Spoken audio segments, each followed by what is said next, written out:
premiere tonight in Los Angeles, as most of you know, is that I'm shooting Fault in Our Stars here. So, let's see.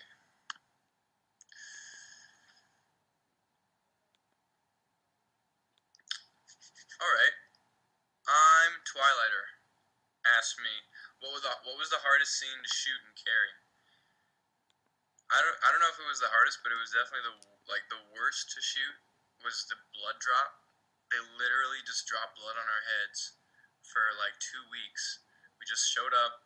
I had like 20 white tuxedos because Tommy wears a white tuxedo in the film while he goes to prom with Carrie, and they had to make like 20 of them.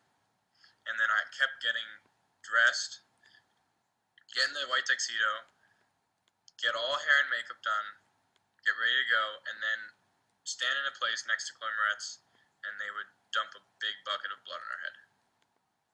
And then we had to start over again. So we did that like 4 times a day for like 2 weeks. We just, because you have to go, once the blood's all over you, you have to run back to your trailer, shower, redo your hair and your makeup, change, and go do the blood dump again. And they have to clean up all the blood off the stage, off the prom stage, you know? So that was pretty cool. Movie magic that you don't think about, right? Takes a while to shoot a movie like that. Let's see. Yeah, well, thanks for coming to the live stream, guys. I mean, I wish I could be in Los Angeles right now watching the Carrie premiere, but I can't, which kind of sucks. But it's for a good reason, you know? It's like, as an actor, especially, like, you'd rather be busy than not busy, you know? I would be, like, sort of depressed right now if I hadn't worked in, like, 3 or 4 months. Or maybe if I hadn't worked after doing Divergent, and now I was in LA doing the Carrie premiere.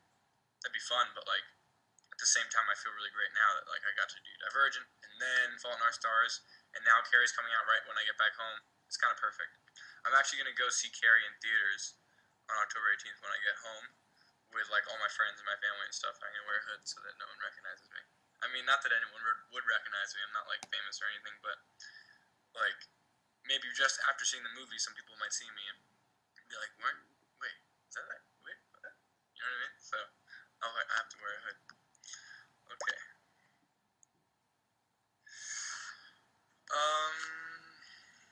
Lady of Erudite asked, you're a lot like Tommy Ross. How do you feel like you differ? Well, I differ from Tommy Ross because Tommy Ross grew up in, what, Carrie takes place in Maine? So it's been a while. I think it takes place in Maine, right? And he grows up in a small town with a really normal family. He's a lacrosse player. He's just a normal guy. He's a really normal guy. He's a nice guy, and he's a sweet guy, and he has compassion. But he's really just a normal guy, you know?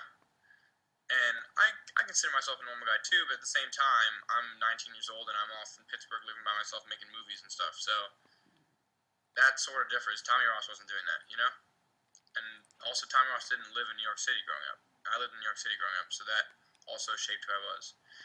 Whereas if I grew up in Maine, I might be different, you know? Playing lacrosse. Anyway. So, someone just asked, what was your reaction when you found out you got cast? Well, I mean, it was my first movie, so obviously, actually, getting Carrie felt better than getting Divergent or Fault in Our Stars. Not that they're any worse or better than Carrie.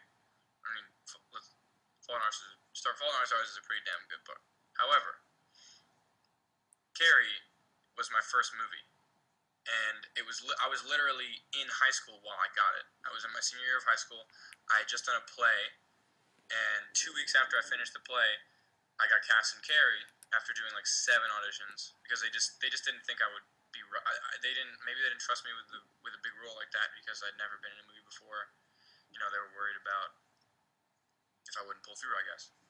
So once I knew I got that one, it was like it's probably the best feeling I've ever had in my life. You know, just like I worked really hard for it, and accomplishment, and just knowing that it was just the first step, and then after you break and get the first one, then you can start to get other ones. But until you get the first one, it's really hard. Like no way would I be Augustus Waters if I hadn't have gotten Tommy Ross first and Caleb Pryor first.